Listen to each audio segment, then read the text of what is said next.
요한계시록 6장 9절부터 보겠습니다.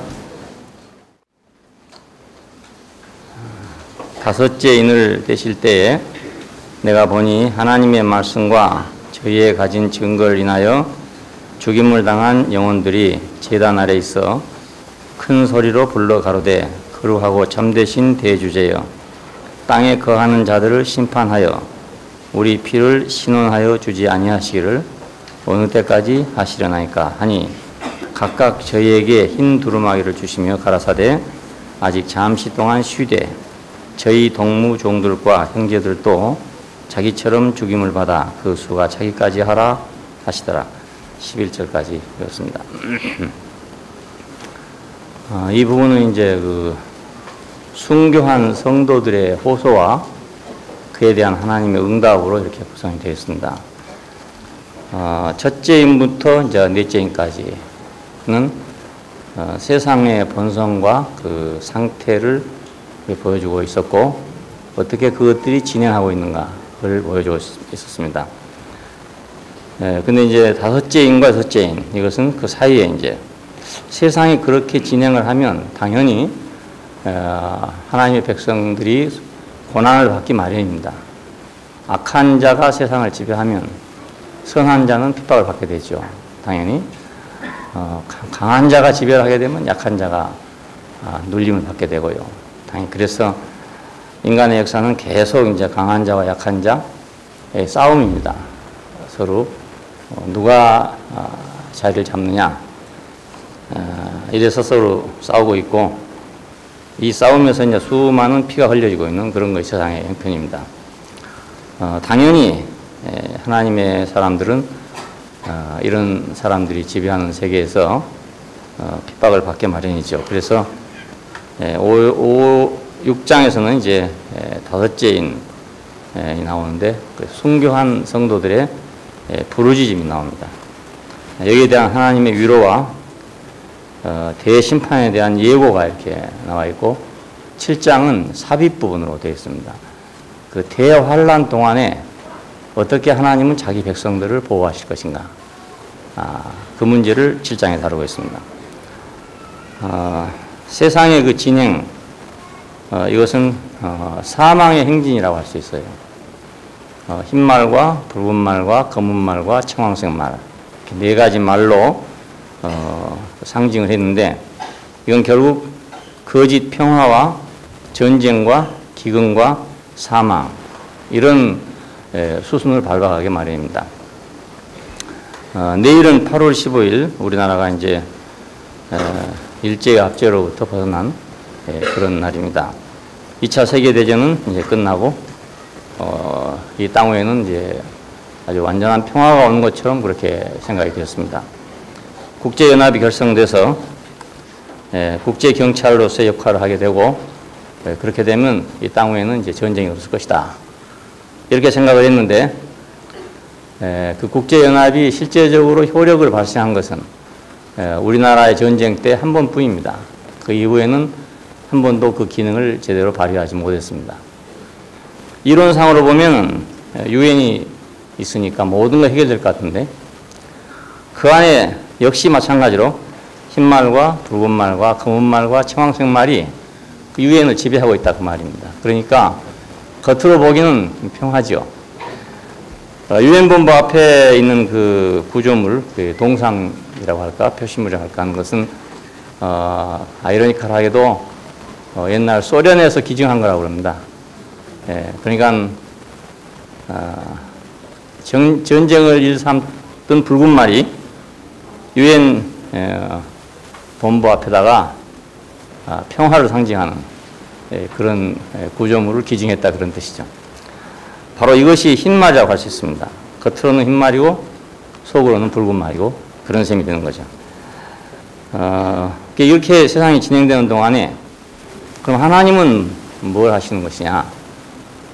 우리가 얼른 생각하면 하나님이 그런 사람들을 즉석에서 징벌을 해가지고 벌을 주고 옳은 사람들은 상 주고 이러면 될 것 같지 않습니까? 일본이 대동아의 평화를 부르짖고 한국을 침략하기 시작하면서부터 만주로 중국, 동남아시아 일대를 침략하고 있을 때 우리 생각 같은 보통 사람의 생각으로는 하나님이 계신다면 저런 무도한 놈들을 갖다가 저대로 놔두겠느냐, 완전히 벼락을 내려가지고 저주를 해야 되지, 이렇게 생각한단 말입니다. 그런데 그들은 승승장구해서 결국 마침내 미국 본토를 공격할 만큼 그렇게 됐습니다. 그래도 하나님은 뭘 하시는지 잘 알 수 없단 말입니다. 뿐만 아니라 예수님 이후에도 세계 역사가 이렇게 복잡하게 돌아가지만 하나님은 뭘 하고 계시는지 모르잖아요. 독일에서는 나치에 의해서 유태인 600만이 학살을 당했습니다. 그 이외에도 나치가 저지른 죄는 엄청나게 많은 죄를 저질렀습니다. 그럼에도 불구하고 그 사람들 승승장구를 했죠. 물론 마지막에 망하긴 망했지만 그 망한 걸 보고 하나님이 저 사람들을 망하게 했다, 이렇게 또 생각할 수도 있어요. 하지만 꼭 그렇다고만 볼 수는 또 없습니다. 그러니까 이런 속에서 하나님은 뭐 하는가, 이것이 궁금한 일입니다. 하나님은 이런 속에서 복음을 전파한다. 이것이 이제 중요한 문제입니다. 하나님이 일본을 망하게 했는지 독일을 망하게 했는지 그건 우리가 잘 알 수가 없어요. 왜냐하면은 그 미군의 압도적인 그 무력이 일본을 제압했기 때문에 그걸 꼭 하나님이 했다고 할 수가 없는 일 아닙니까? 미국의 그 압도적인 무력이 승리를 한 것이니까. 구라파에서도 물론 마찬가지고요. 그러니까 우리가 그건 다 모르겠는데, 확실히 모르겠는데, 확실히 아는 것은 이 속에서 하나님은 하나님 자신의 일을 하고 있다, 그런 얘기입니다. 그것이 복음을 전파하는 일입니다. 그러니까 오늘 우리도 이 사실을 알 필요가 있는 것은 세상이 막 돌아가고 의로운 자와 악한 자가 싸우고 강한 자가 약한 자가 싸우고 이렇게 하고 있는 동안에 우리는 약한 자 편에 서야 되느냐, 강한 자 편에 서야 되느냐, 좌에 속해야 되느냐, 우에 속해야 되느냐, 이 문제가 아니라 우리는 복음을 전파하는 것이 우리 일이라, 그런 뜻입니다. 우리 일은 복음을 전파하는 것이다. 지금 예수 그리스도는 세상에 오셨을 때 아주 같은 상황 가운데 있었죠. 역시 로마가 세계를 지배하는 상황 가운데 왔습니다. 그러니까 그것도 역시 폭정이었다고 할 수 있죠. 그런데 그 속에서 유태교의 사람들은 그 메시아가 와서 그들과 대항해서 싸워서 이겨줄 줄로 생각을 했어요. 예수님이 그런 분으로 오실 줄로 생각했단 말입니다. 그런데 예수님은 그 로마하고 싸우러 오신 것이 아니고 복음을 전파하러 왔습니다. 자, 우리가 이것을 이해하는데 상당히 어려움을 겪을 수 있습니다. 왜냐하면 하나님은 누구 편인가 들어야 된다는 이 생각이 항상 있으니까 우리는 싸움을 하면 누구 편인가 들어야 된다는 생각을 갖고 있습니다. 만일 내가 불의한 것을 보고도 그 악한 자를 저주하지 않고 징계하지 않고 약한 자를 보고도 약한 자 편에 들지 않고 있다면 우리 양심이 거리낀다, 이런 문제가 생기게 되고, 많은 기독교인들은 이것은 하나님을 믿는 사람으로서 할 일이 아니다, 이런 생각을 갖기가 아주 쉬운 것이죠. 독일에서 일어난 일인데, 그 나치가 이제 세계를 지배해가지고 광란을 일으키고 있을 때입니다. 완전히 뭐 미치광이들이 하는 짓이나 마찬가지였죠, 전 세계를. 그런데 독일은 85% 이상이 기독교인입니다. 자, 그럼에도 불구하고 거기서 소수의 나치들이 정권을 잡아가지고 완전히 독일을 장악을 했어요. 그래서 한 젊은 신학자가 여기에 대해서 붕괴를 하게 됐습니다. 미국 유니온 신학교에 있었던 그 본헤퍼라는 신학자는 30대의 천재였습니다. 그런데 그 신학교의 교수직을 버리고 독일로 잠입에 들어갔습니다. 왜냐하면 저런 미친놈한테 자동차를 맡겨놓으면 안 된다. 미친놈이 운전하고 있는데, 술 취한 사람이 운전하고 있는데 그 술 취한 사람이 운전하는 걸 보고도 왜 기독교인이 가만히 있느냐, 85%의 기독교인이 뭐하고 있느냐, 이래서 자기는 과감하게 교수직을 버리고 독일로 들어가가지고 나치 암살당에 가입을 했습니다. 그래가지고 그 지하 활동을 하다가 그냥 잡혀가지고 죽었죠. 저도 젊었을 때 이 사람에 대해서 아주 큰 감동을 받았어요. 한때 그분의 책이 전 세계를 석권했던 때가 있습니다. 그 책을 읽어보면 정말 그 독일에 대한 사랑과 하나님에 대한 사랑 이런 어떤 것이 아주 구구절절히 사무치게 써 있습니다. 그 젊은 저한테 그 말은 너무나 감동적이었습니다. 기독교는 반드시 이래야 된다 이렇게 생각을 했어요. 생각을 했는데 지금 와서 이렇게 보니까 그것이 아니구나. 예수님은 그렇게 하기 위해서 오신 것이 아니구나. 그 사람이 나쁘다는 말이 아니라 그 사람 참 옳은 사람이었습니다. 정의로운 사람이었어요. 순수한 사람이고. 하지만 정의롭고 순수하고 옳다는 거하고 그 그리스도가 세상에 와서 하나님의 왕국을 전파한다는 것하고는 다른 문제라는 겁니다. 이게 같은 문제로 혼동을 하기 때문에 한때 우리나라에서도 이제 기독교 일부에서 앞장서서 어떤 불의한 정권을 타도하는데 앞장섰던 일이 있습니다. 이렇게 생각하기 아주 쉬운 일입니다. 아주 쉬운 일입니다. 그런데 예수님은 바로 그렇게 하지 않았기 때문에 유태인들로부터 배척을 받고 결국 죽게 되었습니다. 왜 십자가에 달렸을 때 바나바를 놓아주고 예수를 십자가에 못 박으라고 했느냐 하면 바나바는 밀란을 일으킨 사람이라고 되어 있습니다. 그 밀란을 일으켰다는 말은 지금 같으면 이제 혁명을 주도했다 이런 뜻입니다.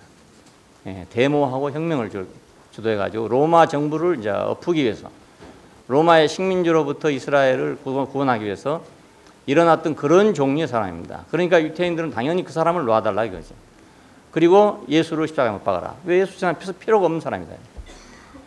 메시아도 아니고 지금 뭐 하러 왔는지 모르겠다 이겁니다.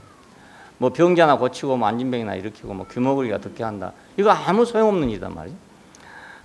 그래서 예수를 십자가에 못 박게 됐습니다.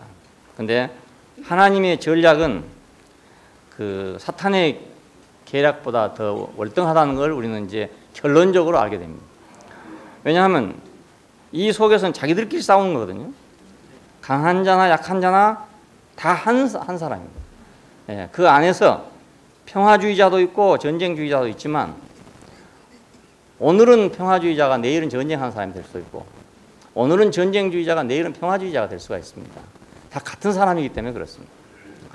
우리나라에서 뭐 친일파 문제로 한참 동안 시끄럽다고 좀 조용해졌는데 왜냐하면 친일파 문제 들고 일어나서 보다 보니까 뭐 피장파장 돼가지고 뭐 한 방 칠라 했는데 저희가 한 방 맞고 뭐 이래가지고 좀 조용해지고 말았는데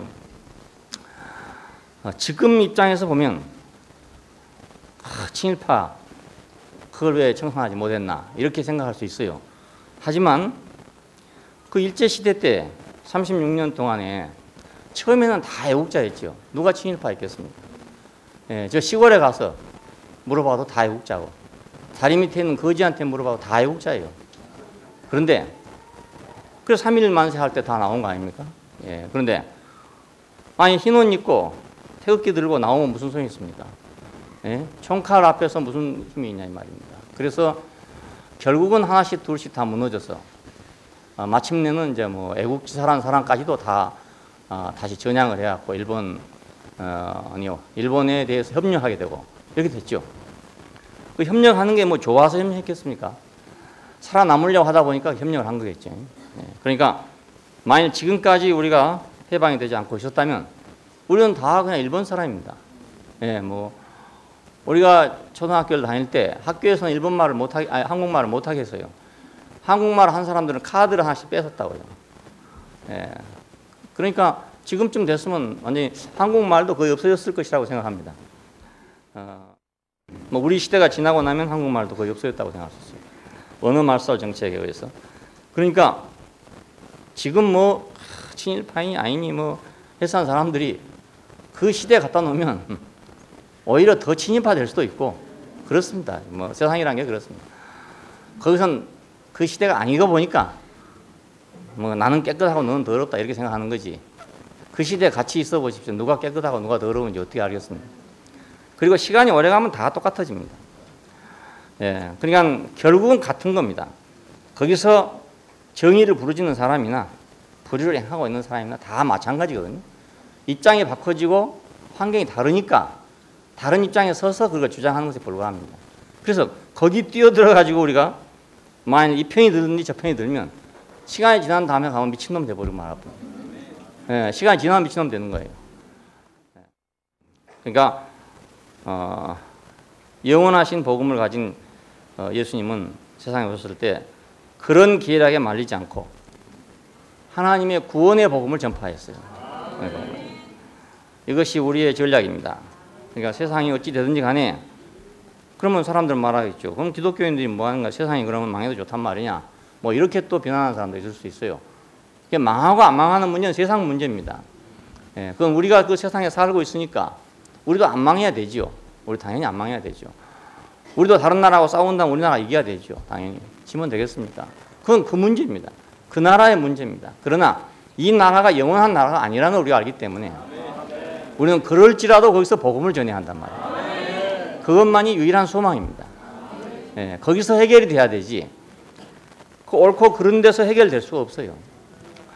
예, 우리 심지어는 교회 안에서도 그렇죠. 교회 안에서도 누구하고 둘이 싸운다. 예를 들어 하면은 가만히 들어보면 이쪽이 옳은 것 같기도 하고 이쪽이 옳은 것 같기도 하고. 저는 항상 그래서 문제가 되는데, 예, 이쪽은 딱 옳고 이쪽은 그러다 이러면 이제 문제가 아닌데 이쪽 말 들으면 이쪽이 맞는 것 같고 이쪽 말 들으면 이쪽이 맞는 것 같고 그래서 헷갈리고 있어요. 근데 거기서 이제 이 편을 드냐 저 편 드냐 하는 것은 우리의 문제가 아닙니다. 예, 우리는 거기서 복음을 전해야 한다. 거기서 우리는 복음이 있어야 그 문제가 해결되거든요. 콩 한 조각을 가지고 둘이 싸우고 있는데 콩을 아무리 잘 갈라준다 하더라도 한 조각의 콩을 가지고 아무리 두 사람한테 정확하게 갈라준다 하더라도 두 사람이 배고픈 건 마찬가지입니다. 예, 그 해결하는 방법은 큰 덩어리에 빵을 하나 가져오는 거예요. 해결이란 말이에요. 그렇지 않습니까? 그러니까 복음이 이 세상의 문제를 해결하지 오른편에 든다고 해결되는 것도 아니고 왼편에 든다고 해결되는 게 아니단 말이에요. 우리 해방 후에 좌우익이 갈라져서 얼마나 치열한 피 흘림을 했는지 모릅니다. 비참한 싸움을 했죠. 그 후유증이 지금까지 계속 남아있는 겁니다. 그러니까 좌도 아니고 우도 아니고 우리는 오직 하나님의 복음이 전파되어야 된다. 사망의 행진 속에 내가 끼어들어간다면 나도 사망의 행진밖에 더 됩니까? 예.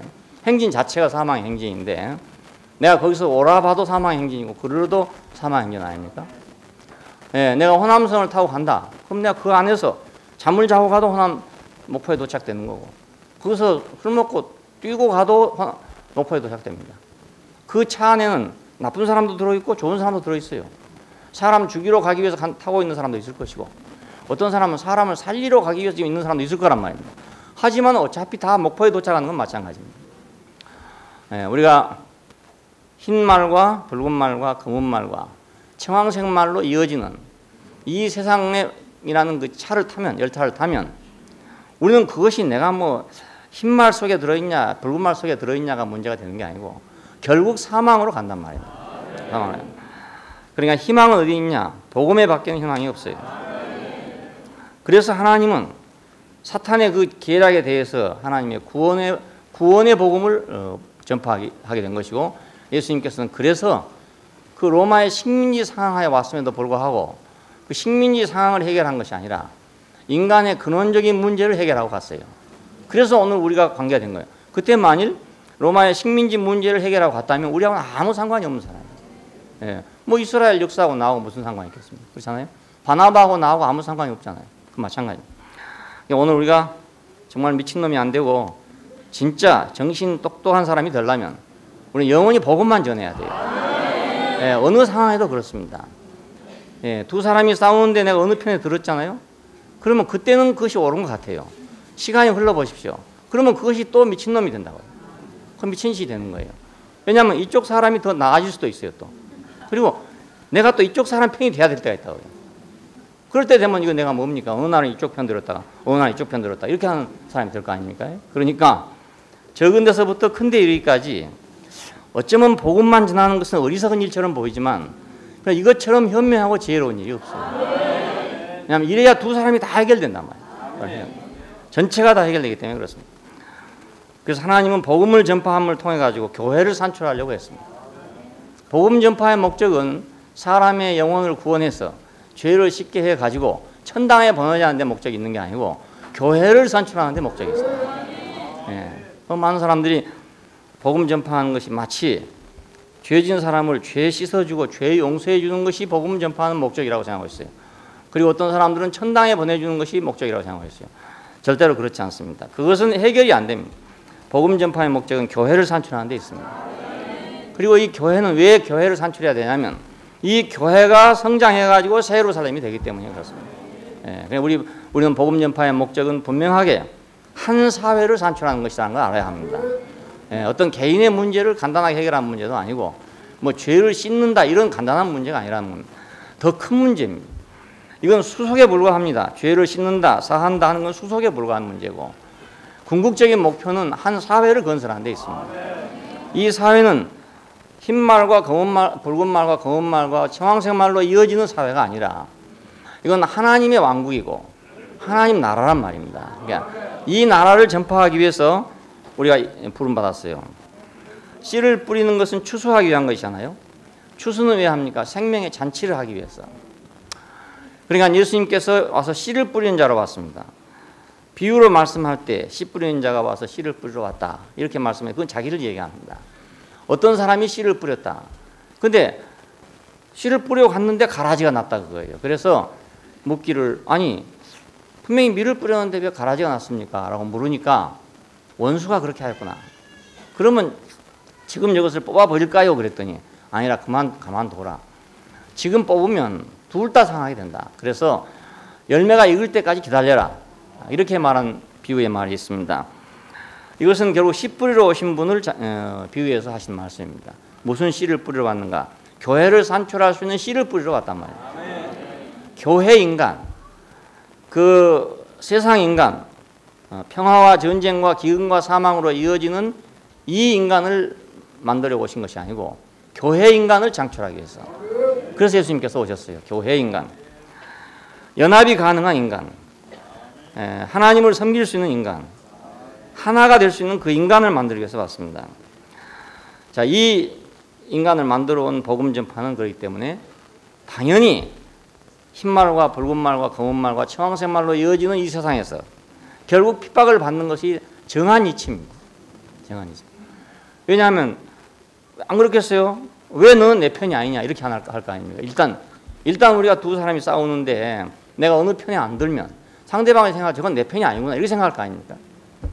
예, 또 이쪽에다 편을 들면 저쪽이 그럴 거고 저쪽이 편을 들면 이쪽이 또 그럴 거 아니겠어요? 그래서 좌에 속한 사람, 우에 속한 사람, 좌우익이 계속 대립해가지고 지금도 우리나라에는 그 좌우익의 해방 이후에 좌우익의 그 뿌리, 쓴뿌리가 아직도 남아있어가지고 지금도 대립하고 있는 그런 상황입니다.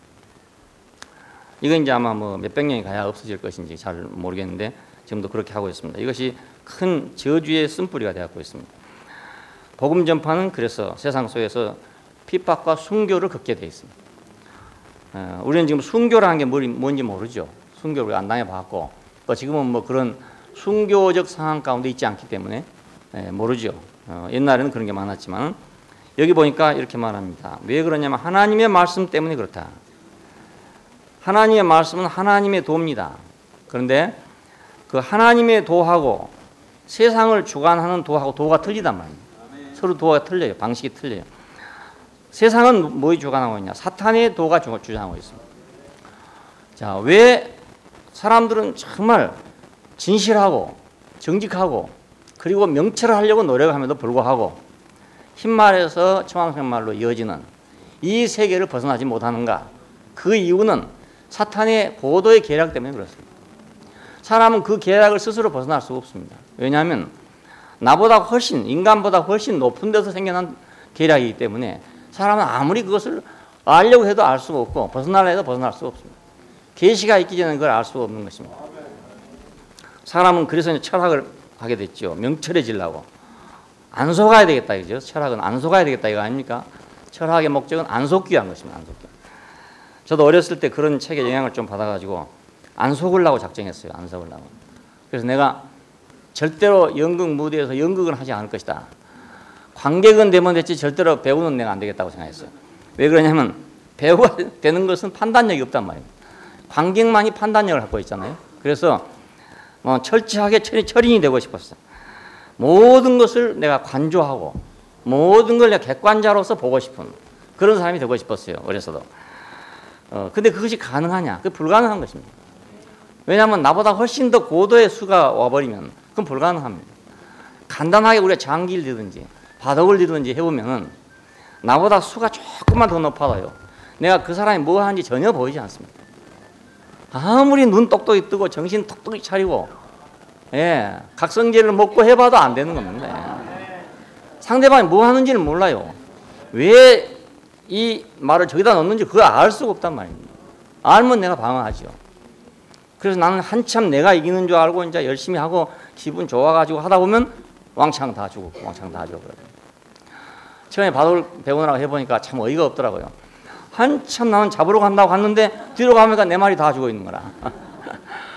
그러니까 바둑 하나도 나보다 수가 조금 높으면 그 조금 높은 차이인데 그렇습니다.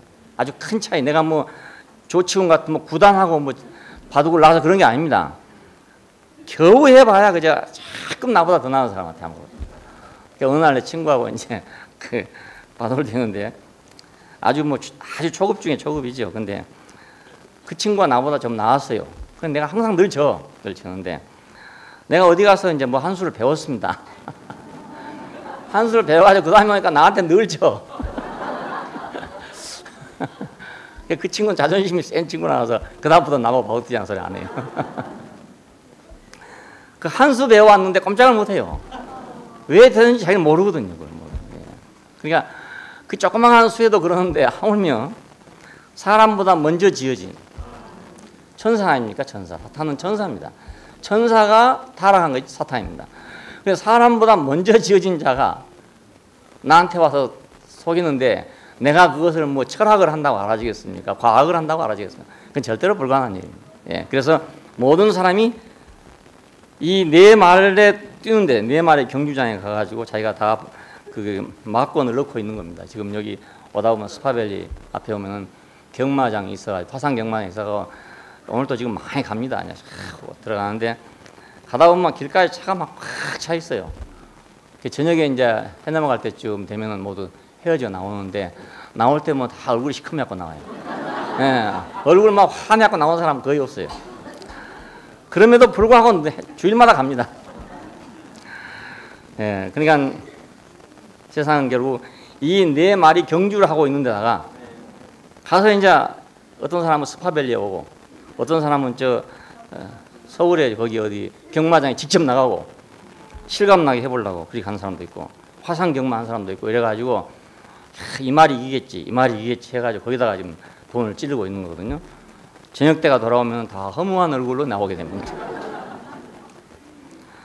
허망하게. 노름판에 가면 돈 땄다는 사람 하나도 없어요. 다 잃었다는 사람밖에 없어요. 그리고 한 달이고 두 달이고 앉아서 노름을 하고 나면 실제로 노름판에 와서 노름한 사람들 주머니에 돈이 다 없어집니다. 그 돈은 어디로 가냐? 노름 붙인 사람 집으로 다 들어가 버려요. 닭 한 마리에 10만 원, 뭐 이런 식으로 봐. 닭 백숙 한 마리에 그건 10만 원이에요, 10만 원. 그러니까 15,000원이면 먹을 수 있는 거, 10,000원이면 먹을 수 있는 거 거의 10만 원이에요, 10만 원. 그래도 내 돈도 아니고 네 돈도 아니고 다 먹는 거예요. 판돈 뜯어갖고 먹는 거 아닙니까, 그게? 그래, 자기 돈 낸다면 이거 10,000원짜리냐, 5,000원짜리냐 따질 텐데 너 돈도 아니고 내 돈도 아니니까 그냥 먹자. 그래가지고 한 두 달 먹고 나면 다 없어지는 거예요. 그래서 뭐 노름을 붙이는 거 아닙니까, 붙인 사람들이. 그런 줄 알면서도 또 그걸 한단 말입니다. 이게 바로 이 네 말의 경주장의 그 오묘한 비밀입니다. 오묘한 비밀입니다. 여기도 뭐 노름 해보신 분들도 있어서 알겠지만 그 하는 동안은 전 모르는 거예요. 자기가 다 자기 위한 사람 같고 자기 친구 같고 그렇게 보이죠. 근데 마지막에 가면 친구가 아니죠. 세상의 도와 하나님의 도는 완전히 다릅니다. 사탄의 계략과 하나님의 전략은 완전히 다릅니다. 그러니까 서로 부딪힐 수밖에 없죠. 하나님의 말씀, 이 말은 하나님의 도라는 말이거든요. 자, 맨 처음에 하나님께서 말씀하기를 네가 이것을 먹는 날에는 정녕 죽으리라 이렇게 말씀했어요. 그런데 사탄은 와가지고 네가 이를 먹으면 정녕 눈이 밝아졌어. 선하거나 하는 일이 하나님같이 될 것이다 이랬습니다. 이 두 말이 지금 온 세상을 지배하고 있습니다. 이 두 말씀이, 이 두 도가 전 세계를 지금 지배하고 있습니다. 쌍두마차처럼 지금 달려가고 있는 겁니다. 그러니까 그 핍박을 받을 수밖에 없죠. 세상은 사탄의 도가 지배를 하고 있어요. 그 흰말에서 청황색 말까지 가는 그 원리는 사탄이 만들어 놓은 원리란 말이에요. 어떤 게임장에 가면 게임의 원리를 만들어 놨잖아요. 그리고 게임 한 사람은 그 게임 원리 따라서 게임을 하는 겁니다. 예, 그 게임의 원리를 따라가지고. 마찬가지로 사탄이 만들어 놓은 그 게임장에서 게임의 원리를 따라서 사람들이 게임을 하고 있는 거예요. 예, 그것이 결국 사망으로 가는 게임입니다. 그리고 두 번째는 예수의 증거 때문입니다. 예, 예수의 증거는 왜 말을 했냐면 하나님의 말씀하면 되는데 왜 예수의 증거를 또 했냐면 이건 종교를 말하기 위해서 그렇습니다. 예수의 증거는 종교의 길과 다릅니다. 예, 이스라엘 사람들이 예수를 알 때 그는 유태교라는 그 배경을 가지고 유태교라는 관념을 가지고 예수를 봤습니다. 예, 그 얼굴, 그 거울을 가지고 그 눈을 가지고 예수를 봤습니다.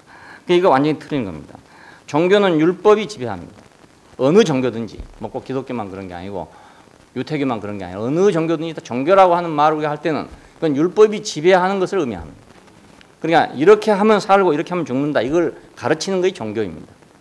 이렇게 하면 잘 되고 이렇게 하면 망한다 이걸 가르치는 게 종교잖아요. 자, 그러니까 예수님은 이렇게 하면 죽고 이렇게 하면 산다를 가르치려고 온 것이 아니란 말입니다.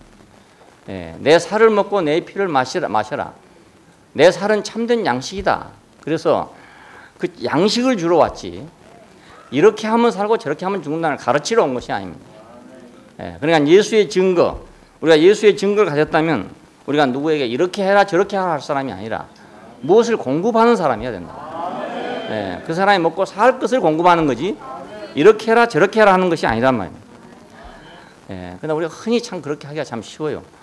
예, 저도 해보니까 아이들한테도 그러기가 쉽고 그냥 눈에 보이니까 이러면 안 된다 이러면 해라 이게 하기가 참 쉽단 말입니다.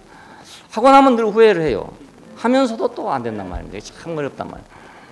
문제는 거기서 어떤 양식을 줘가지고 그 배부르게 만들어야 되는데 그게 하기가 이제 어려운 거죠. 예수님께서는 구약에서 그렇게 많이 가르치고 있는 걸 또 가르치려고 온 것이 아니라 그 가르쳐도 안 되는 것을 무엇인가를 줌으로써 풍족하게 하려고 그래서 오셨어요. 뭘 줘가지고 풍족하게 하는. 그럼 뭔지 모르지만 내 살을 먹어라. 내 살이 참된 양식이다. 그렇게 하고 왔단 말입니다. 그러니까 종교가 볼 때는 이건 도저히 이해할 수 없는 일이죠. 왜 지금 이래야 되고 저래야 되는데 그건 놔두고 말이지. 뭐 네가 뭘 준다고 하고 있냐. 이렇게 생각하는 거죠. 그렇지 않겠습니까? 둘이 지금 옳고 그러고 있는데 그걸 해결해야 될 일이지. 네가 이 편이야 저 편이야 해야 될 일이지. 네가 무슨 뭐 별거라고 네가 보따리 가지고 와가지고 그거 가까이 해결되겠느냐 이 문제 아닙니까? 여러분? 그래서 결국 예수님은 핍박을 당하게 됐습니다. 그래서 꼭 반종교적인 사람처럼 보여지게 됐습니다. 반율법적이고 반종교적인 사람처럼 보였어요. 그러나 그분은 반율법주의자도 아니고 반종교주의자도 아닌 것입니다. 예, 율법의 1.1핵이라도 변하지 않을 것이다. 하신 말씀을 들을 때는 반율법주의자가 아니죠. 그렇지만 어느 날 가면 율법에 아주 분명히 이것은 하지 말라고 해놓은 것을 그는 범하고 있단 말입니다. 그럴 때는 반율법주의자처럼 보이죠. 안식일을 파괴하고 이럴 때 보면 반율법주의자로 보여요. 어떤 때 보면 하나님의 말씀에 1.1핵이라도 절대로 변하지 않을 것이다. 할 때 보면 아주 철저한 율법주의자고 그렇습니다. 그러나 그는 율법주의자도 아니고 반율법주의자도 아닙니다. 그는 생명을 주러 온 분입니다. 자, 그러니까 참 기독교인이라면 그 자기가 사는 세상 속에서 인간 정부의 규율을 반대해서 핍박받는 것도 아니고 왜냐하면 그 도가 달라서 그런 거지 뭐 인간 정부에 대해서 뭐 잘못했다고 하기 때문에 세례요한처럼 그러기 때문에 핍박을 받는 그 핍박이 아니라 그거입니다. 예, 그렇게 핍박받는 사람도 많이 있어요. 어떤 정부의 한 거에 가지고 정권의 한 거에 가지고 핍박받는 사람이 있는데 이것은 진정한 의미의 핍박이라고 할 수 없습니다. 이건 정치적인 핍박입니다. 그냥 참 믿는 사람은 그래서 핍박받는 게 아닙니다. 도가 틀려서 핍박을 받습니다. 도가 길이 틀려가지고. 그리고 참 그리스도인은 종교를 대적해서 핍박받는 게 아닙니다. 율법을 대적해서 율법을 무시해서 핍박받는 게 아니라 그 생명이신 그리스도를 전파하기 때문에 그래서 핍박을 받습니다. 우리는 이것을 분명히 갈라내야 할 필요가 있습니다. 여기서 우리가 나가지 않으면 우리도 역시 잘못하면 반율법주의자가 돼요. 예? 우리가 흔히 잘못 사람들한테 부각되면 그렇게 부각되죠. 저 사람들은 율법을 무시한 사람들이야. 이렇게 판단받기 아주 쉽습니다. 예, 우리는 거기서 구별돼야 합니다. 우리는 반율법주의자도 아니고 우리는 오직 그리스도를 그 한 생명을 전파하는 사람이지 율법을 뭐 폐하려고 우리가 간 사람들이 아니라는 겁니다. 그 사람들이 율법을 지키고 있는 것에 대해서 우리가 그걸 폐해라 말으라 해서는 안 되는 겁니다. 예. 그 뭐 옳은 거다, 그런 거다, 뭐 낡은 거다, 뭐 시대가 지나간 거 이런 소리 해서는 안 되는 겁니다. 그 우리가 아무 상관이 전혀 없어요. 예. 아무 상관이 없어요. 사탄의 도는 하나님 같이 되려는 도입니다. 하나님 같이 될 것이다. 하나님의 도는 너는 먹으면 죽는다. 그러니까 너는 하나님이 될 수 없다. 하나님이 돼서는 안 된다. 이 도거든요. 그 도가 전혀 길이 다르잖아요. 종교의 가르침, 이것을 행한즉 네가 살리라. 신명기에 있는 말씀들, 네가 이것을 행한즉 살리라. 이것이 종교의 가르침입니다. 근데 하나님의 가르침은 내가 생명의 떡이다. 내가 생명의 떡이다. 나를 먹는 자는 배부를 것이다. 이게 하나님의 도입니다. 그래서 하나님께서는 처음에 에덴 동산을 만드실 때도 그 안에다가 무엇을 하고 무엇을 하지만은 율법을 둔 것이 아니고 생명나무와 선악을 알게 하는 나무를 뒀다 그랬습니다. 예, 그 단지 무엇을 먹는 어떤 것을 놔뒀을 뿐이에요. 먹는 걸 놔뒀을 뿐이에요. 자, 우리가 요한계시록에 와서 7교회를 얘기할 때도 맨 처음 교회인 예배소 교회에 내가 이기는 자에게는 하나님 낙원에 있는 생명나무를 줘서 먹게 하겠다 이렇게 돼 있고, 맨 마지막에 라오디아 교회에 대해서도 너 나로 더불어 먹고 나는 너로 더불어 먹을 것이다. 그 먹는 문제를 갖고 있습니다. 먹는 문제. 무엇을 가르치는 문제가 아니고 먹는 문제입니다. 우리가 사실은 내가 몸이 이렇게 자라났고 건강한 것은 가르침 받아서 자라고 가르침 받아서 건강한 게 아니라 먹어서 지금 자랐습니다. 예, 전혀 가르침하고는 아무 관계가 없는데 엄마의 젖을 먹고 죽을 먹고 밥을 먹고 그래서 자랐습니다. 그리고 지금도 건강을 유지하고 있는 것은 내가 어느 교훈 때문에 건강을 유지하고 있는 게 아니라 나는 지금 먹어서 건강하고 있습니다. 오늘 지금 이렇게 말씀을 전하고 있는 것도 아침에 먹어서 밥을 먹고 와서 이렇게 한 거지 아침에 무엇을 가르침 받아서 내가 한 것이 아니란 말입니다. 예, 아침에 밥을 안 먹었으면 지금 희말이 없어가지고 말을 못하게 될 것입니다. 온 세상은 악한 자 안에 처해 있다. 요한일서 5장 19절에 보면 온 세상은 악한 자 안에 처해 있단 말이 아까 말씀드린 대로 자, 사탄의 계략 속에 처해 있다. 사탄에게 처해 있다. 사탄에게 처해 있는 구체적인 증거는 흰 말과 붉은 말과 검은 말과 청황색 말로 표현되고 있다. 그것입니다. 자, 그렇기 때문에 여기 있는 하나님의 백성들은 당연히 핍박을 받는 게 당연하다 그 말이죠. 악한 자는 사탄입니다. 이 악한 자는 한편으로는 세상을 통해서 다른 한편으로는 또 종교를 통해서 하나님의 말씀과 예수의 증거를 거역하고 있는 것입니다.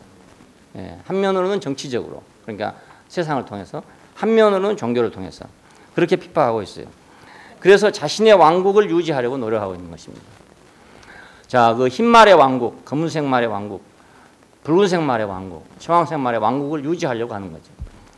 지금도 지금 서로 그 줄다리기 싸움하고 있는 거 아닙니까? 육자회담 지금 하고 있는데 줄다리기 싸움을 하고 있습니다. 미국에서는 어찌하든지 북한이 완전히 핵을 폐기해야 된다.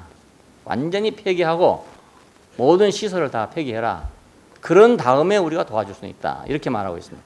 그런데 북한에서는 우리도 원자로도 필요하고 원자력 발전도 필요하다. 그러니까 원자력을 평화에 이용하는 것까지 막을 수는 없지 않느냐.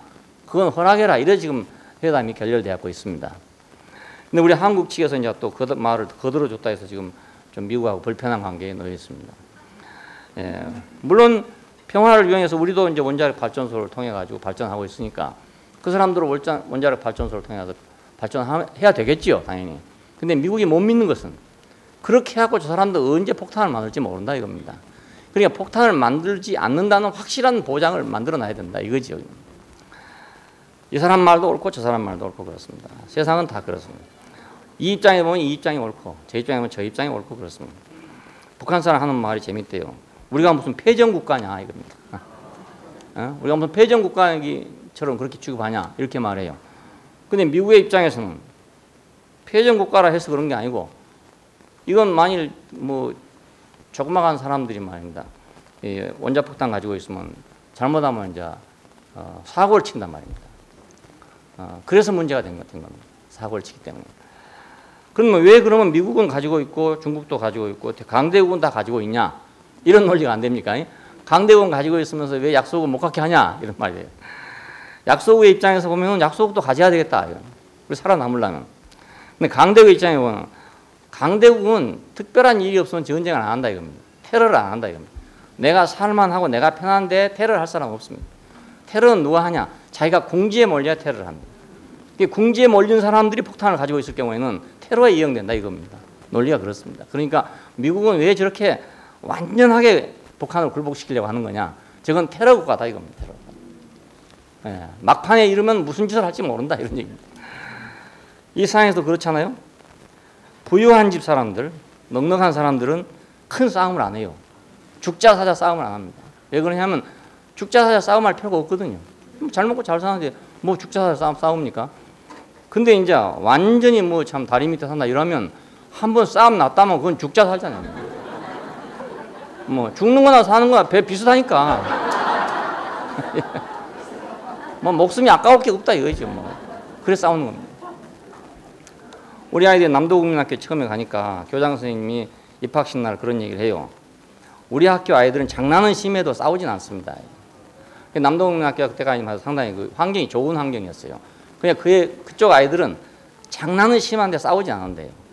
근데 저기 저 비산동이나 이런 데 가면은 장난은 안 하는데 싸우는 거예요. 그러니까 바로 세계도 그런 원리입니다. 예, 그래서 지금 저렇게 줄다리 하고 있는 겁니다.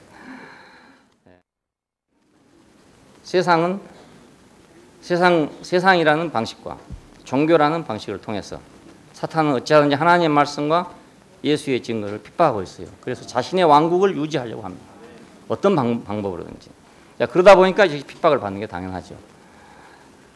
핍박의 방식은 여러 가지 다릅니다. 옛날 다르고 지금 다르고 다 다르죠. 하지만 역시 원리는 같다 그럽니다. 그래서 제단 아래 있는 혼들이 호소하고 있습니다. 죽임을 당한 혼들이 제단 아래 있어서 부르짖어 가로되 거룩하고 참되신 대주제여 땅에 거하는 자들을 심판하여 우리 피를 신원하여 주지 아니하시기를 어느 때까지 하시렵니까? 이렇게 호소하고 있습니다. 여기 순교자는 누군가? 그것은 의인이고 어린 양이고 그리스도고 그렇습니다. 여기 의인이고 어린 양이고 그리스도란 말은 세상의 의인이란 말이 아니죠. 예, 세상에도 의인이 많으니까 이 사람들은 방금 말씀드린 것과 마찬가지로 하나님의 말씀과 예수의 증거를 가지고 있는 사람들이에요. 그러니까 두 선이 지금 가는 겁니다. 창세 이후로 에덴 동산 이후로 두 선이 지금 가고 있습니다. 하나는 가인의 선이 하나는 아벨의 선이 이렇게 가고 있는 겁니다. 자, 그러니까 아벨의 선에서는 계속 신원하고 있죠. 억울합니다. 언제까지 이런 세상이 계속 되겠습니까? 언제까지 저런 사람들이 땅을 지배하고 있겠습니까? 하고 있는 것이 아벨의 그 탄원이죠. 여기 지금 계시록에 나오는 탄원도 역시 아벨의 탄원과 같은 탄원입니다. 제단 아래에 있다 그랬는데 제단 아래라는 말은 땅을 의미합니다. 제단 밑에는 땅이잖아요. 그 땅은 저주받은 땅을 의미해요. 창세기 3장 17절에 보면 땅은 저주를 받아. 너로 인해서 저주를 받아. 이렇게 돼 있어요. 그러니까 이제 그 땅에 있는 자들이다. 땅에 있는 혼들인데 재물을 그 죽이면은 그 피가 제단 밑으로 흐르게 됩니다. 그럼 땅에 흐르게 되는 거죠. 일부는 소반에 받아가지고 성소에 들어가고 나머지는 전부 제단 밑에 쏟게 돼 있어요. 그 제단 밑은 바로 땅입니다. 이 땅은 어디냐면은 가인이 아벨을 죽였을 때 피가 흘려진 그 땅입니다. 예, 그러니까 여기서 땅이라는 의미는 그런 뜻이죠. 이 피는 혼인데 육체의 생명은 혼에 있다 이런 말이 있습니다. 육체의 생명이란 말이 혼이라는 뜻입니다. 육체의 혼은 사람의 혼은 피에 있다. 우리가 지금 피가 살아있으니까 우리가 생각을 하는 거예요. 이렇게 혼이 있는 거예요. 만일 피가 끊어지면 혼이 없어져 버리고 말아요. 우리가 병원에 가서 뭐 심전도 쫙 하고 있잖아요. 어떤 말기 사람들한테 하고 있으면 다 올라가고 내려가고 하다가 어느 날 가면 점점 내려가다가 어느 날 화면이 쫙 꺼져 버리잖아요. 어느 시간에. 그러면 혼이 떠나가 버리고 마는 거예요. 없어져 버리고 마는 거예요. 그 피해가 혼이 있기 때문에. 그래서 제단 아래에 있는 피 말은 땅에 쏟아져 버리는, 땅에 버림받고 있는 혼들을 말합니다. 순교자들은 땅에 버림받고 있는 혼이죠. 그러니까 순교를 해서 바로 그냥 하늘로 올라갔다 이 말이 아닙니다. 순교한 자들은 아직 땅에 있다는 뜻이에요. 예. 순교했으니 우리는 그냥 땅으로 하늘로 쫙 올라갔겠지 생각하는데 그러면 뭐 신원할 필요도 없죠.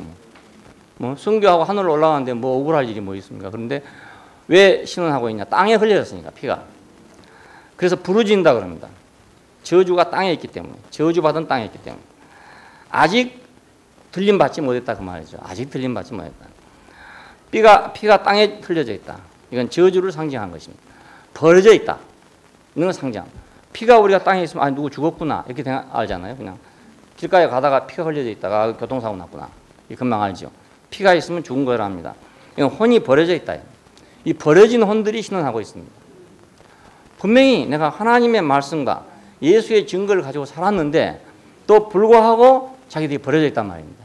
그래서 아까 말한 의문이 생기는 거죠. 하나님 뭐 하고 계시는가? 하나님은 왜 이러고 놔두고 있는가 하는 의문이 생길 거 아닙니까?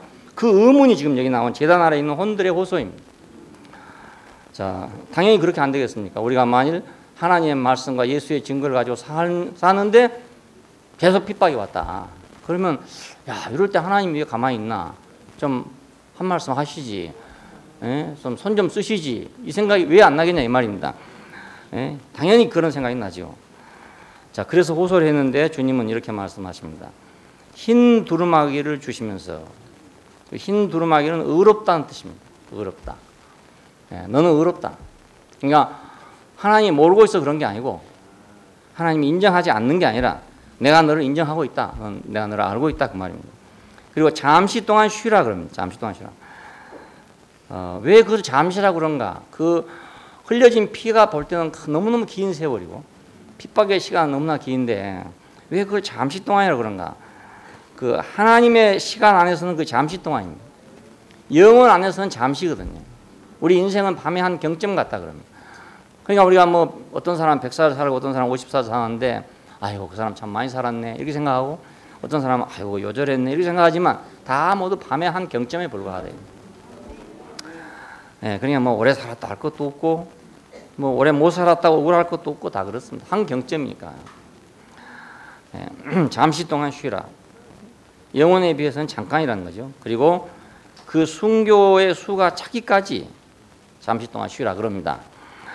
자, 이 순교의 수가 왜 차야 되느냐 이겁니다. 그것은 심판의 때가 차기까지라는 뜻인데 심판의 때가 차려면 그 세상이 갈 때까지 가야 된다 그럽니다. 갈 때까지 가야. 갈 때까지 가야 그것이 망하게 되지. 갈 때까지 가지 않고 망하는 법은 없어요. 억지로 망하게 할 수가 없다 이 말입니다. 일본도 갈 때까지 가갖고 망했지 않았습니까? 우리 생각 같으면 참 일본 사람들이 그때 우리가 어렸을 때 그 동남아시아 이런 데를 점령해가지고요, 막 그 고무공, 그 고무 나온 데 아닙니까? 그 동남아시아 쪽에. 그래서 고무신하고 고무공을 선물로 막 줬어요. 그래 그때는 정말 승승장구하던 때죠. 그러면 그쯤 해서 딱 깃발 꽂고 차차 그 참 자리를 잡아갔으면 일본은 지금쯤 했으면 지금 동양 전체를 통일했을 거예요. 그렇던데 무슨 생각으로 호노룰루를 공격했는지 모르겠어요. 그 때가 차서 그래. 때가 차서. 그 해석이 안 돼. 그 싸움을 승승장구하던 놈들이 무슨 생각으로 글쎄 태평양 한가운데 있는 하와이를 공격하겠냐 이겁니다. 이건 뭐 정신 빠져도 보통 빠진 게 아니거든요. 그러니까 때가 있다고요. 그 때가. 가다가 딱 적당히 머무를 것 같은데 사람 절대 그렇게 안 되게 돼 있어요. 가는 바퀴는 돌게 돼 있다고요. 그러니까 망할 것은 결국 지금 저렇게 안 망하게 있나 싶지만 결국 망합니다. 거기 가다가 멈춘 법이 없어요. 반드시 망. 생각해보면 그때 만일 멈추고 하와이만 공격 안 했으면 미국이 안 되듭니다. 일본이 지금 저렇게 막 들어오고 있다는 걸 알았어도요. 미국은 그 정보를 다 가지고 있었지만 자기한테 직접적으로 공격을 안 하니까 묵인하고 있었던 거란 말입니다. 왜냐하면 동양에서는 일본만을 인정해요. 미국 사람들이. 일본만을 나라로 인정해요. 정말 나라로 인정해요. 그러니까 일본이 통일하기를 어쩌면 기다렸던지도 모르죠. 그런데 진주만을 폭격을 안 했습니까? 그러니까 미국 사람 진주만은 결국 미국의 본토 아닙니까? 그래서 미국 사람들이 확 일어나 버리고 말았습니다. 지금도 진주만에 가면은 그때 폭격당했던 함대가 그냥 물속에 그냥 잠겨져 있습니다. 건져내지 않고 한 척을 그냥 놔뒀어요. 그래 그 관광지로 만들어놨습니다. 거기다가 그 배에 탔던 사람 명단을 다 해가 죽은 사람 명단을 다 걸어놓고 그 사람들 메모리 그걸 기억하도록 그렇게 해놓고 있습니다. 그러니까 그걸 공개하지 않았으면 일본은 아주 지금 잘 됐을 겁니다. 우리는 그냥 일본 사람 됐을 것이고 잘 됐을 건데 이 전쟁에 미친 놈들이 한번 가서 폭격을 해버렸어. 말은 그렇습니다. 일본의 그 육군대장, 전쟁을 일으켰던 육군대장은 미국이라는 나라를 한 번도 안 가봤대요. 그래서 미국이 어떻게 생긴 나라며 그 나라가 얼마나 힘이 있는 나라인가를 모른다는 거예요. 근데 해군 제독인 사람은 해군이니까 전 세계를 돌아다녔어요. 그래서 전쟁을 반대했는데 이제 결정이 되니까 자기는 할 수 없이 참전했다가 미드웨이 해전에서 그 사람 전사를 했습니다. 그러니까 결국 이 사람이 미국을 너무 몰라서 그랬다. 이런 이제 말이 나오는 거죠. 너무 몰라서 그랬다. 근데 그 너무 모르고 알고 가네. 그 때가 차도록 돼 있어요. 차도록. 예, 가다가 멈추도록 돼 있는 게 아니고 때가 차도록 돼 있어요. 예, 그냥 거기서 서는 법이 없어요. 독일도 마찬가지고 다 그렇습니다. 예, 그러니까 순교자의 수가 차기까지 기다려라. 이건 차기까지. 예, 그냥 우리가 악인이 승승장구한 걸 보고 부러워하지 말아라. 잠언에 보면 그래요. 악인이 승승장구한 걸 보고 부러워하지 말아라. 야, 저거 악을 행하고도 잘 되네. 야, 저거 잘 되네. 야, 망할 줄 알 땐 잘 되네. 하다 보면 아이고 나도 그러면 일하고 있다가 안 되겠네. 이 생각이 들 거 아닙니까? 부동산 투기하다가 잘 된 걸 보면 처음에는 망하겠는데 잘 되네 계속 하다 보면 아, 나도 투자하다가 마지막 막차 타가지고 망한다는 거예요. 예. 주식도 그렇잖아요. 주식도. 아, 주식하면 다 안 돼. 주식하면 망해. 다 알고 있어요. 주식에서 돈 벌었다는 사람은 10,000명에 한 사람 들까 말까 하고요. 망했다는 사람이 9,999명이라고요. 다 알고 있어요. 알고 있는데도 불구하고 아, 올라가네. 아, 저거 망할 텐데 올라가지. 망할 텐데 올라가지 하다가 다음엔 자기가 딱 말려 들어가가지고 아이고 내가 지금 안 넣으면 안 되겠구나. 이 생각이 딱 들면 딱 넣는단 말이냐. 그랬다가 막차 딱 타는 거죠. 자, 그러니까 순교의 수가 차기까지 기다리라는 말은 악인이 형통하는 것을 보고 부러워하지 말아요. 예, 악인은 결국 망하게 돼 있으니까 그걸 지금 형통한다고 아이고 잘 되네, 저래도 잘 되네 이렇게 생각하지 말아라 이거죠. 때가 있고 때가 차면은 그건 기울어지게 마련이다. 천자책에 보면 찰령 기울치기 하잖아요. 날일 다로 찰령 기울치기라고. 해가 중천에 뜨면 항상 중천에 있을 것 같은데 기울어진다. 예? 달이 보름달이 되면 기울어지지 않을 것 같아요. 그런데 순간에 오면 기울어진다요. 날일 다로 찰령 기울치기 그 말입니다. 참은 기울어진다 이런 뜻. 참은 기울어진다. 그래서 순교자의 수가 차기까지 기다려라. 우리는 그것을 지루하게 생각해서는 안 된다 그죠. 악인이 잘 돼가는 걸 보고 지루하게 생각해서는 안 된다. 그래서 대환란의 예고가 나옵니다. 6째 인에서. 5째 인에서는 이제 순교자들의 부르짖음과 하나님의 위로가 있고, 그 다음에 6째 인에서는 대환란에 대한 예고편입니다. 예고. 서곡이라 할 수 있죠. 여기서는 초자연적인 재앙들이 언급되고 있습니다. 뭐 땅이 진동할 것이고, 태양은 검어질 것이고, 달은 피같이 될 것이고, 별들은 뭐 떨어질 것이고, 하늘은 종이축이 말라진 것처럼 말려갈 것이고, 산과 섬들이 옮길 것이다. 이렇게 되어 있잖아요. 이걸 보고 사람들은 이제 천재지변이 일어날 것이다. 이렇게 대부분 다 해석을 하고 있어요. 그런데 저는 이제 그것까지는 잘 모르겠습니다. 그렇게 천재지변이 어떻게 일어나가지고 어떻게 흔들릴지 거기에 대해서는 정확하게 잘 모르겠고, 이걸 이제 의미상으로 생각해 보니까 땅은 뭔가 하면은 바로 그 세상의 거점이잖아요. 악한 자의 거점입니다. 하나님이 당신의 거처를 위해서 땅을 마련하셨지만은 이 땅은 지금은 누가 차지하고 있냐? 그건 사탄이 차지하고 있습니다. 지금은.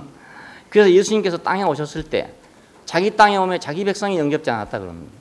분명히 그건 하나님의 땅이지만은 지금은 사탄이 강점하고 있다 그거예요. 그러니까 이 땅은 사탄의 거점입니다. 근데 이 땅에 사탄의 거점인 땅이 진동할 것이다 그 말입니다. 예. 사탄의 거점이 진동할 것이다. 땅이 흔들린다는 건 그보다 무서운 일은 없는가 봐요. 지진이 아닙니까, 지진. 그러니까 뭐 사람이 하늘이 흔들리는 건 그래도 어느 정도 눈만 감으면 참을 수가 있는데 땅이 흔들리는 것은 눈을 감아도 안 되는 거야 이것이. 예? 땅이 흔들린다 해보면 눈을 감아도 안 되는 거예요. 사람은 그 땅에다가 발을 딛고 사는 거니까. 그래서 거점이 흔들려 보면 모든 게 다 흔들려 버려요. 어느 날인가 분명하게 사탄이 경고하게 딛고 있는 땅이 흔들릴 것이다 그겁니다. 사탄의 거점이 흔들릴 것이다. 오늘 이 시간에도 사탄의 거점이 흔들리고 있을지 몰라요. 우리 안에 복음이 심어질 때, 우리 안에 그리스도의 생명이 넘칠 때 사탄의 거점은 땅은 진동하게 된단 말이에요. 예수님께서 땅에 오셨을 때 사탄의 거점이 진동했단 말입니다. 예수님께서 십자가에 죽으셨을 때 땅이 흔들렸다고 그러잖아요. 지진이 일어나고, 그 말은 무슨 말이냐면 사탄의 거점이 흔들렸다는 뜻입니다. 우리가 눈으로 볼 때는 아무것도 아닌 것 같은데 영적으로 보면은 그때 사탄은 이제 설 자리가 없어지게 된 거예요. 더 이상 변명할 여지가 없게 된 겁니다. 땅이 진동했어요. 태양은 총담같이 검어지고 그랬는데, 총담이란 말은 그 검은 천을 얘기합니다. 검은 천. 머리털로 짠 천이랍니다. 그러니까 새까만 천인데 그 천처럼 검어질 것이다, 그 말이니까. 태양이 빛을 잃을 것이다, 그 말이 되는 거죠. 그러면 세상은 뭐로 살았냐? 세상은 바로 그 태양의 빛으로 살았단 말이에요. 어떤 빛으로 살았어, 세상도. 그렇죠? 말을 경주하려면 빛이 있어야 경주하지. 빛이 없으면 경주를 하겠습니까? 그러니까 그 빛이 총당같이 검어질 것이다, 그 말입니다. 그러면 아무것도 보이지 않게 될 것이다, 그거죠. 자기 길로 쫙 가다가 자기 길이 갑자기 끊어지면 아무것도 안 보입니다. 자기 길로 가다가. 비가 많이 올 때 운전을 하면 제일 위험한 것이 차선이 안 보이더라고요. 비가 막 쏟아지면 차선이 안 보여요. 그러니까 어디로 운전해야 될지를 모르겠더라고요. 그 짐작으로 가는 거죠. 이쯤 되면 되겠지 하고 짐작으로 가는 거죠. 자, 가는 사람은 다 누구니? 빛이 있어야 갑니다.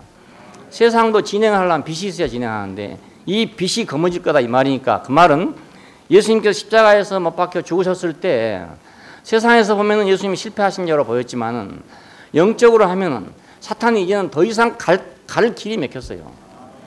지금까지 모든 방법으로 모든 구실을 잡아가지고 사람을 사로잡고 있었는데 이제는 더 이상 사로잡을 길이 없었단 말입니다. 그래 길이 콱 막혔죠. 그래 어디로 갈지를 모르겠단 말입니다. 해가 총당같이 검어지고 달이 핏빛같이 될 것이다. 이것은 달은 그림자입니다. 언제든지. 태양과 달을 비교하면은 하나는 양이고 하나는 음이잖아요. 그러니까 달은 그림자인데 왜 이 그림자가 필요했냐면, 달이 필요했냐면 사막을 통행할 때 낮에는 태양이, 밤에는 달빛이 그 사람들을 인도해 왔어요. 이렇게. 근데 이 그림자가 결국은 피같이 될 것이다, 그 말이니까 이 그림자라는, 밤의 그림자라는 것은 상당히 정서적인 거잖아요. 근데 핏빛같이 든다는 말은 반정서적인 것이죠. 그렇죠? 핏빛같이 든다는 반정서적인 거라고요. 그건 징그러운 거잖아요. 피가 보인다면. 그러니까 그 참 정서적이고 낭만적이고 아름답고 포근하고 어느 달빛 아래 있어 보면 굉장히 포근할 때가 있어요. 그런 모든 게 핏빛같이 될 것이다, 그 말이니까 그 포근한 안정감이 다 사라지게 될 것이다, 이런 뜻입니다. 하늘의 별들이 설익은 무화과가 떨어진 것처럼 떨어질 것이다, 그럽니다. 별들은 영광을 상징합니다. 성경에서 모두 다. 그래서 사람도 장군 별 달고 다니잖아요. 이 별들이 떨어질 것이다, 이 말이니까 세상의 영광이 설익은 무화 과일처럼 떨어지게 될 것이다. 결국은 언젠가 별들은 다 떨어지죠. 별들이 수두룩 떨어지죠. 우리 세상에서 별들이 요즘 많이 떨어지고 있는 걸 보게 됩니다. 한 정권이 바뀌면 또 별들이 우르르 떨어지고, 정권 하나 바뀌면 또 별들이 우르르 떨어지고, 세상에 별들이 떨어졌다가 떨어진 별이 요즘에는 또 일어나 가지고 또 한 말 하고 이러더라고요. 그래가지고 어느 마음평에 보니까 저게 평생 원수야, 평생 원수 일어났더라고요. 왜냐면 떨어진 별이 일어나고 지금 뭐라고 한번 해버렸어요. 그랬더니 평생 원수야. 하늘이 종이축이 말려가더라, 말려간 것처럼. 이건 지붕이죠. 하늘은 지붕 아닙니까? 보호막이고 지붕인데 이것이 종이축이 말려가다가 없어지니까 이제 호황해지는 거죠. 지붕이 없는 집이 되고 만다, 그 말입니다. 그리고 산과 섬들이 옮겨질 것이다. 자, 산과 섬들은 이거 자랑입니다. 이렇게. 산이 있고 섬들이 있단 말은 땅의 자랑이죠. 땅의 자랑. 이 자랑들이 모두 옮겨지게 될 것이다. 딴 데로 모두 옮겨질 것이다. 그러면 초자연적인 이 재앙이라고 하는 이 물질적 사건, 물리적 사건은 우리가 잘 모르겠어요. 그게 꼭 올 것이라고 장담하고 있는 사람도 많이 있는데, 저는 그것에 대해서는 잘 모르겠고, 이게 의미를 생각해 보니까 이 의미가, 아하, 이것이 바로 대환란이겠구나. 세상에서는 하늘과 땅이 진동한 그것이 환란이 아니라 사실은 자기들의 거점과 자기들의 빛과 자기들의 그 그림자와 영광과 그 지붕과 자랑이 사라지면 그게 바로 천재지변이나 마찬가지입니다. 예. 세상에 그거 없으면 세상에 무슨 재미로 살겠어요. 예. 완전히 망하는 거죠. 그렇게 생각이 됩니다. 그래서 땅의 거민들이 반응을 하고 있는데 굴과 산과 바위 틈에 숨었더라 이렇게 되어 있습니다. 하나님의 낯과 어린 양의 진노에서 가리워달라 이렇게 호소하더라 그런 얘기입니다. 하나님의 낯을 두려워한다 이런 뜻인데 베드로전서 3장 12절에 보면 주의 눈은 의인을 향하시고 그의 귀는 대적 저의 강구의 귀를 기울이시며 주의 낯은 행악한 자들을 향하시는 이런 말이 있습니다. 그러니까 악을 행한 자는 하나님의 낯을 두려워한다 이런 뜻이죠. 창세기 3장 8절에 보면 아담과 하와가 하나님의 낯을 피하여 동산 나무 사이에 숨은지라 이렇게 되어 있습니다. 하나님의 낯을 피하여. 그러니까 뭔가 하여간 하나님과의 관계가 맥히면 하나님을 두려워하게 되어 있습니다. 요한복음 1장 3절에 보면 요나서 1장 3절에 보면 그러나 요나가 여호와의 낯을 피하려고 다시스로 도망하려 하여. 하나님께서는 저리가 니느웨로 가라고 그랬는데 그러나 하나님의 낯을 피하여 다시스로 도망갔다 이런 말이 나옵니다. 전부 하나님의 낯을 피하여 이런 말이에요. 이건 하나님을 믿는 사람이고 안 믿는 사람이 간에 자기 양심 속에서 하나님의 낯을 두려워하는 건 다 있습니다. 예, 물론 뭐 아주 악하면 뭐 그것도 없어지겠지만은 있습니다. 이건 옳지 못한 자의 반응이라 할 수 있어요. 이건 좀 우리가 이해하기가 쉬운데 어린 양의 진노에서 우리를 가려달라 이럽니다. 그럼 어린 양의 진노가 뭔데 어린 양의 진노에서 가려달라 할까?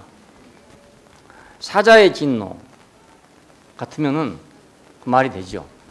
왕의 진노는 무서운 거 아닙니까? 왕이 한번 노 해버리면 말이죠. 화를 내버리면 당장 사약 먹이고 말이죠. 당장 귀양 가고 말 능지처참하고 막 이런 거 아닙니까? 그러니까 왕의 진노는 사람들이 누구나 다 무서워하는 거죠.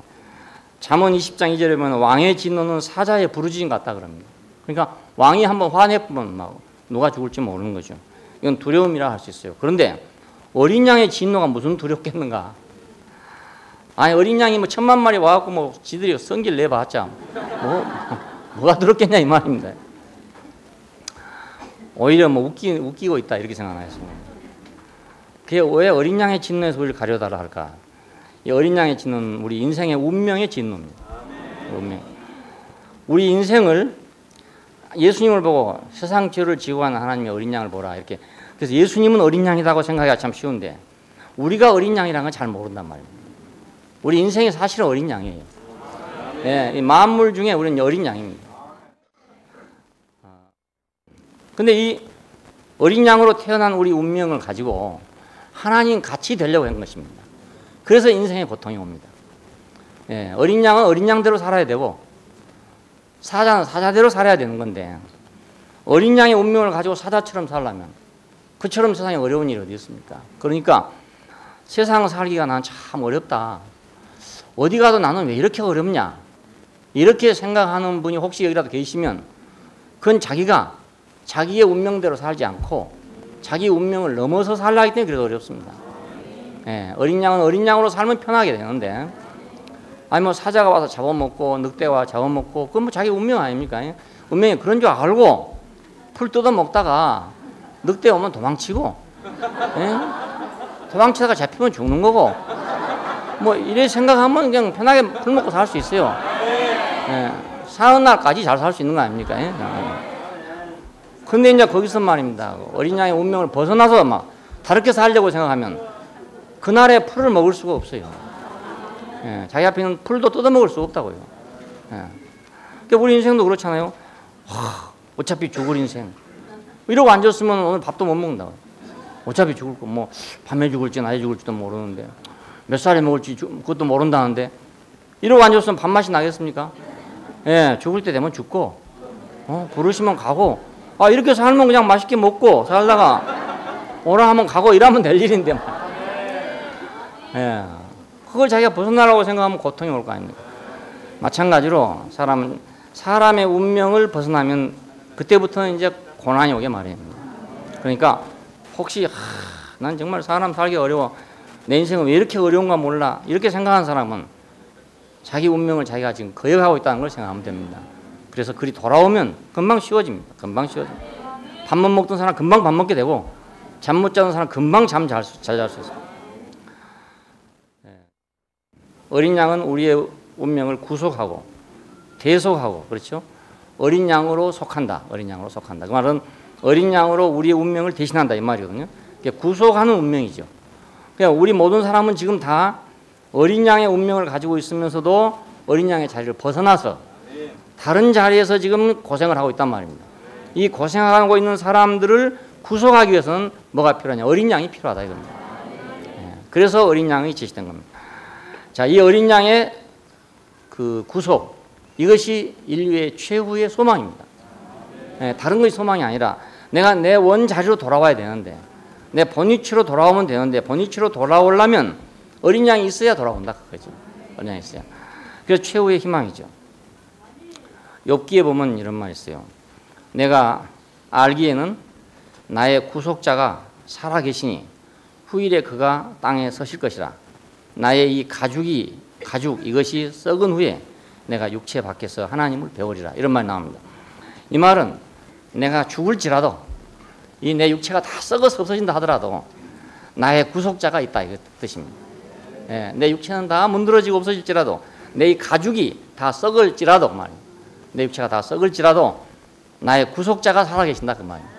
그러니까 나의 구속자가 살아있다는 것이 우리 희망이다 이겁니다.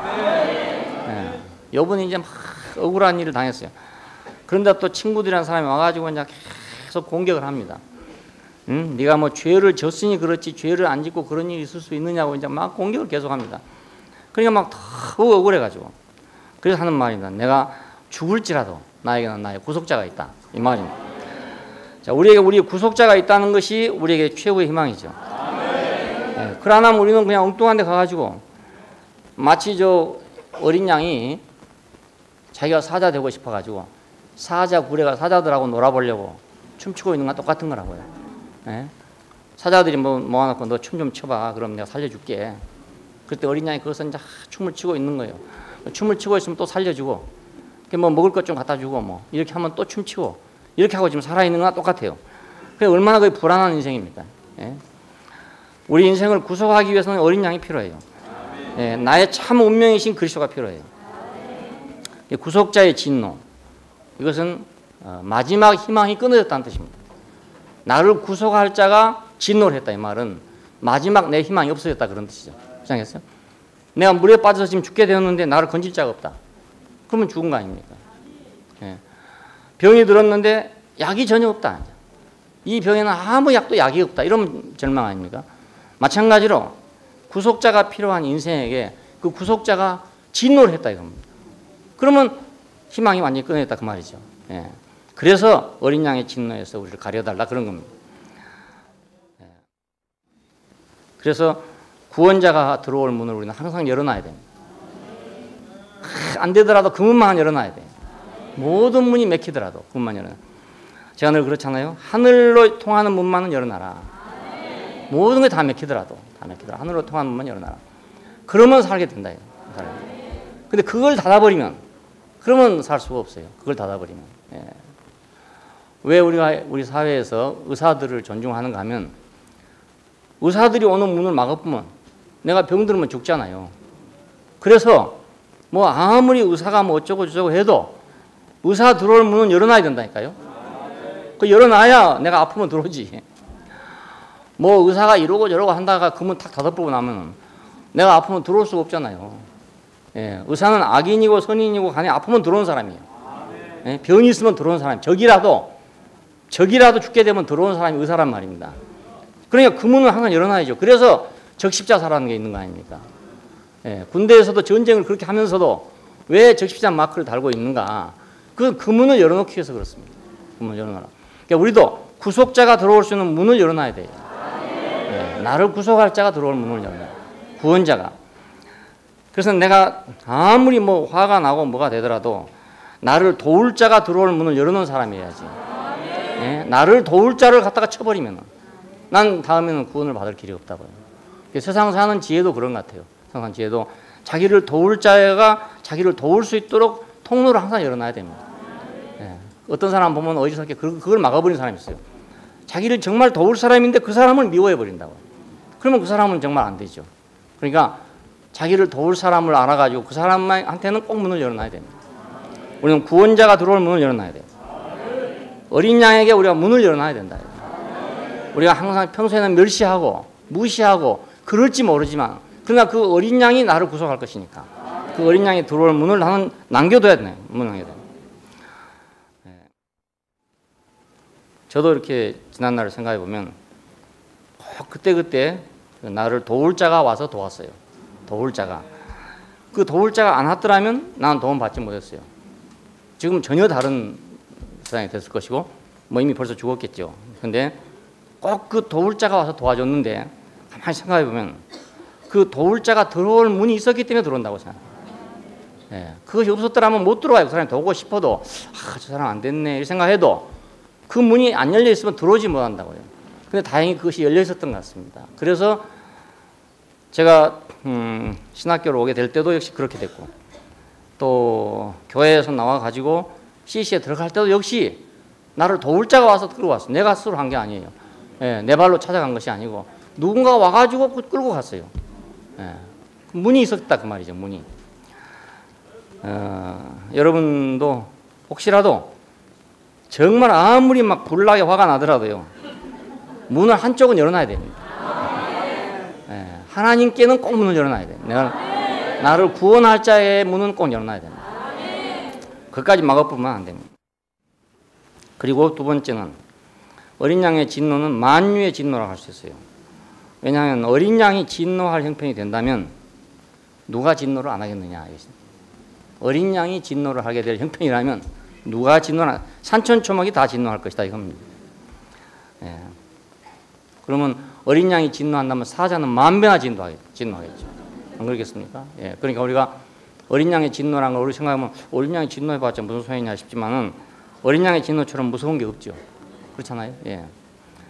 예. 이것이 대환란의 그 필연성을 우리에게 말해줍니다.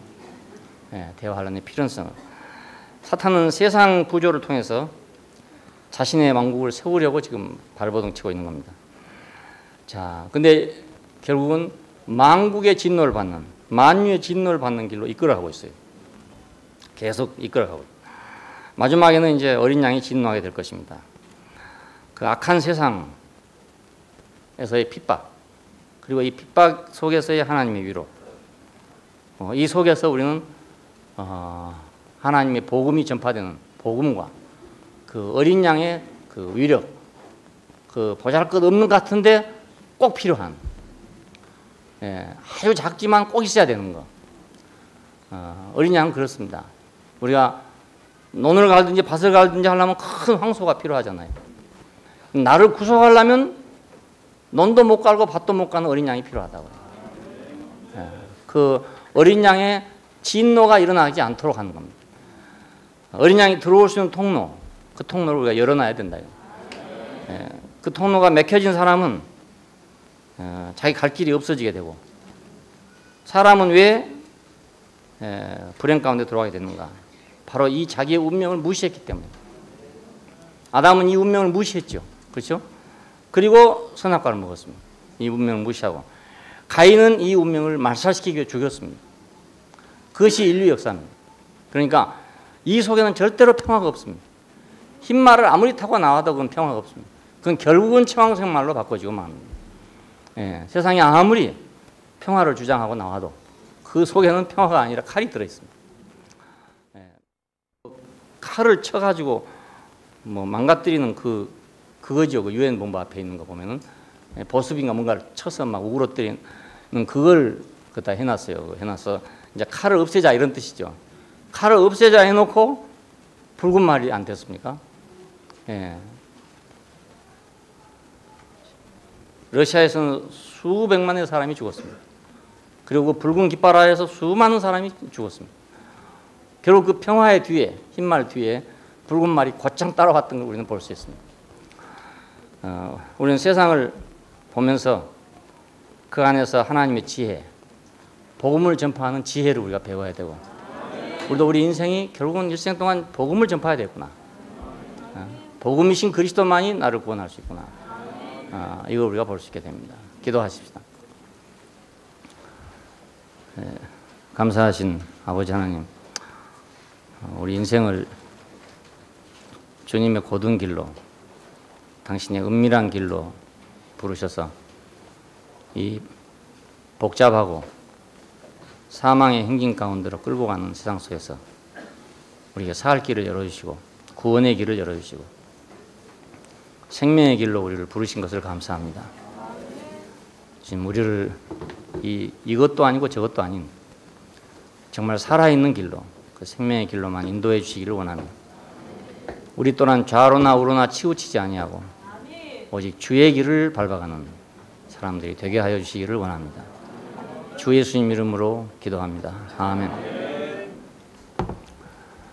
생명강물 보좌에서 흘러내리네 강자 위에 생명나무의 열매가 득해 다시 밤이 없고 해와 등이 없어도 주는 것 빛 대신에 성령과 신부가 말씀하시기 곧 오라 듣는 자 오라 하시네 목마른 자와 또 원하는 자는 값없이 생수 마셔